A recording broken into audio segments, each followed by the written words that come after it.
Hi everybody, welcome back to the Claremont Classic Garage. I have not made a racing video all season. But man, after what I witnessed last night at Martinsville Speedway, I had to make a video. I just have to talk about this.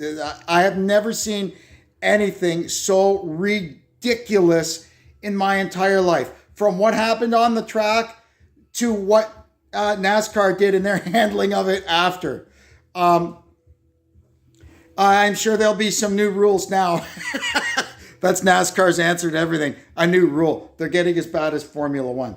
Anyway, we all know what happened. It's the final cut race in their silly playoff system to determine the 4 drivers that will go and race for the championship at Phoenix next week.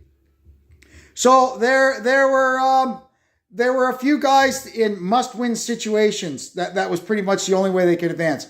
Denny Hamlin, Chase Elliott, Kyle Larson, those guys. Oh, and Blaney. Those guys had to win basically to advance. The last position on points was more than likely going to be decided between Christopher Bell and Wee Willie Byron.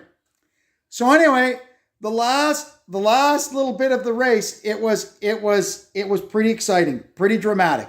As much as I'm not a fan of this system, they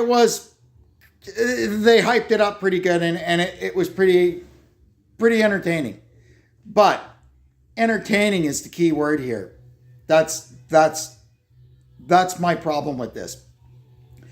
So they've basically used this playoff system to create entertainment. And well, last night it delivered. So in the last few laps, Byron was really struggling. And Bell was coming. His car did a lot better on the long run than Byron. Byron's car was finished. He gave it everything he got. He was driving his guts out. I have no ill will toward Byron. He was just doing his job inside the car. But what happened was fellow Chevy drivers, Ross Chastain and Austin Dillon, got door to door behind Byron and just sat there. And behind those two was Brad Keselowski losing his mind trying to pick his way through. And on the outside, Carson Hocevar, another Chevy guy. So you've got 3 Chevys behind Byron boxing in Keselowski on the bottom because they know if Keselowski passes Byron, he's out and Bell is in. So this went on for about 20 laps.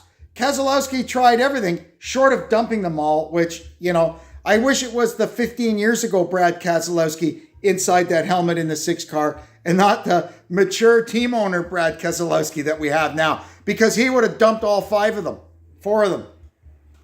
Anyway, that's not how it went down. Keselowski sat there gritting his teeth, trying to find a way by, which he never could. Now, at the same time, Bell was coming, and he was a lap down, and the last guy a lap down that he had to pass to advance was fellow Toyota driver Bubba Wallace. So what happens on the very last lap? Wallace suddenly slows down by 2.5 seconds. Bell goes flying past him into the 3rd turn. But I'm not sure if Bell knew exactly what was going on, except he all of a sudden realized he was closing on Wallace and he needed to get by him and get by him now.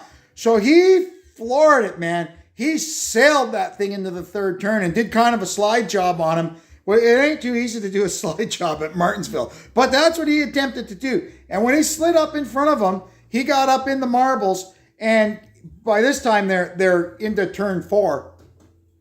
And he's coming up off turn 4 in the gas. The car goes up, gets against the wall. Of course, they're coming to the checkered flag, dude. Bell stays in the gas. Bang, bang, bang, bang off the wall. Probably halfway between the fourth turn and the start-finish line, at least before the start-finish line, he did manage to regain control of the car, get it off the fence, get it back into the racing groove, and go across the stripe.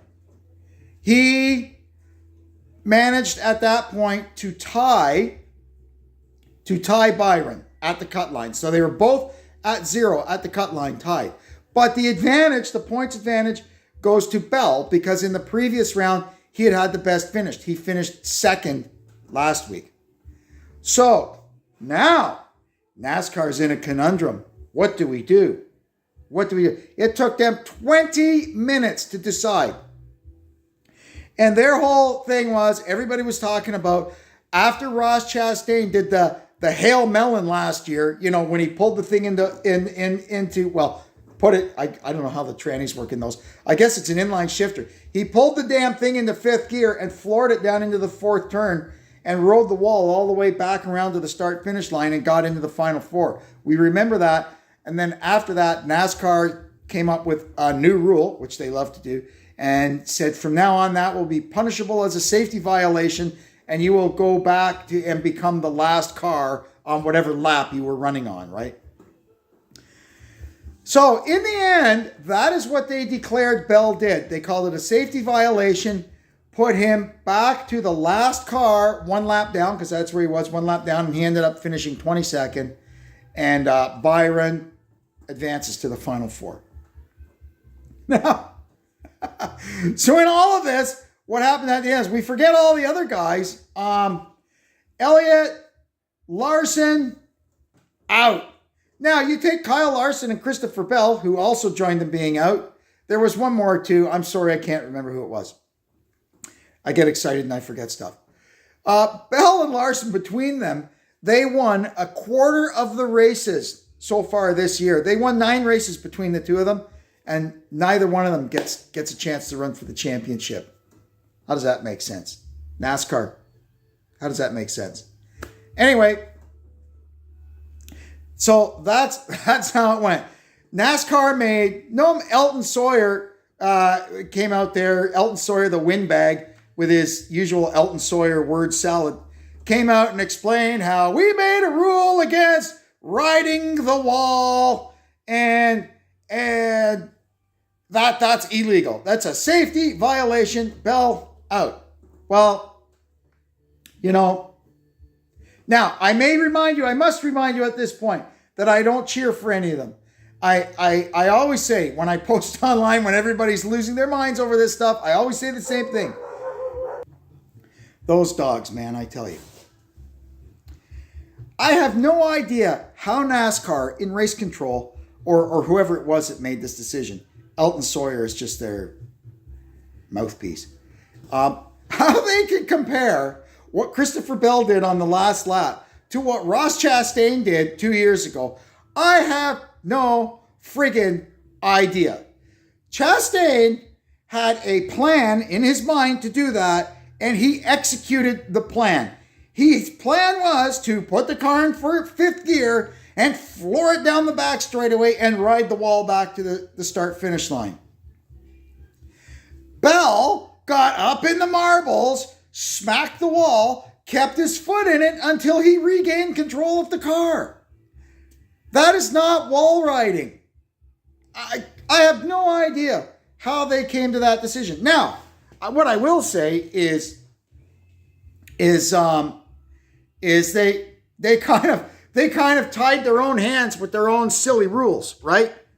And all the while, they made no mention of the shenanigans going on behind the 24 car, Byron, with those two guys just holding up the entire field. Anyway, like I said, it doesn't matter to me. I woke up at 4 o'clock in the morning for 32 years to go rebuild transmissions every day. You know, those guys are all millionaires. Like I said, they're paid to entertain me, and I found it very entertaining. I've said that 1,000 times. I will continue to say it. But at the same time, NASCAR, come on. This playoff system that you have invented I don't think NASCAR had as much to do with the inventing of this playoff system as their masters at the television networks, you know. But what this playoff system has done is devolved a great legitimate motorsport into a Gong Show made for TV entertainment thing. It's ridiculous. No other major motorsport in the world that I can think of has a system like this. They all do the same thing. Formula One, IndyCar, the sports car racing. The guy with the most points at the end of the year wins. But no, that wasn't good for them. They had to create all this hype. See, NASCAR, their biggest problem was that their season, the end of their season overlaps with a very large hunk of the first part of the NFL season on Sunday afternoons. So they needed something to create this hype to get the viewers in. So this is what I'm pretty sure TV networks, not NASCAR, came up with.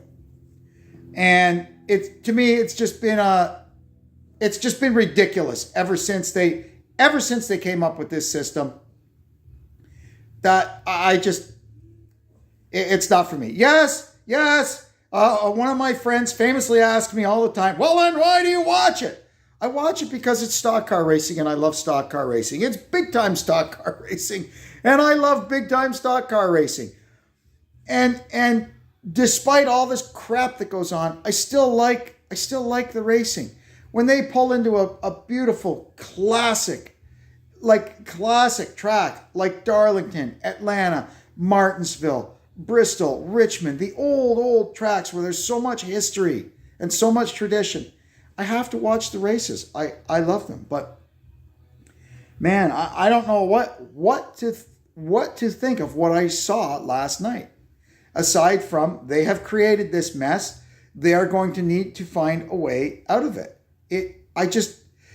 One thing that they could do is if they could get more manufacturers involved, get more manufacturers. It would be harder if there was, say, 7 or 8 manufacturers in there. It would be harder at the end of the race for 4 cars of the same manufacturer to all create a kind of rolling blockade to keep some other guy from a different manufacturer from going by, right?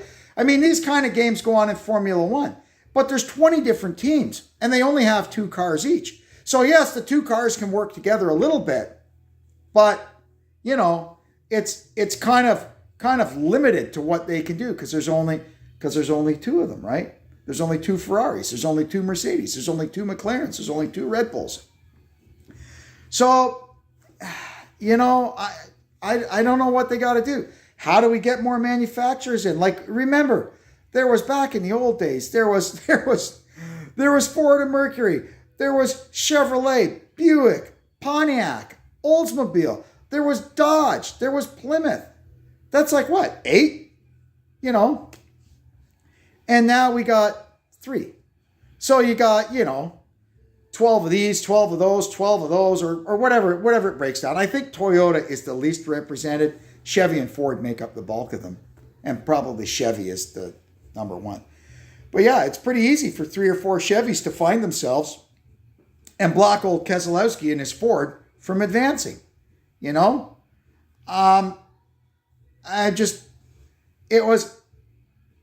goes on all the time, but what I saw last night was the most blatantly, egregiously obvious manipulating the race outcome that I have ever seen in my life. There was one year in Formula One where the guy on the last lap literally stopped so Hamilton could pass him and win the championship. Remember that? What was that guy's name? Anyway, doesn't matter. And there was a big uproar over that. But, Bubba Wallace was, I think I got a tire going down. As soon as the crew chief comes on and tells him that the guy behind him needs 1 more point to advance. Come on. Anyway, again, I don't know how we fix this. If it was up to me, the best way to fix it is to just go back to the old way where the guy with the most points at the end of the season wins. But NASCAR doesn't want their TV ratings to go down, and they love this madness every year with the playoffs, 16 guys, then 12 guys, then 8 guys, then 4 guys. And it's quite possible if a guy just lucks into the playoffs somehow and has a little bit of luck throughout, you could have a guy that wasn't even in the top 10 in points all year, never won a race, become the champion.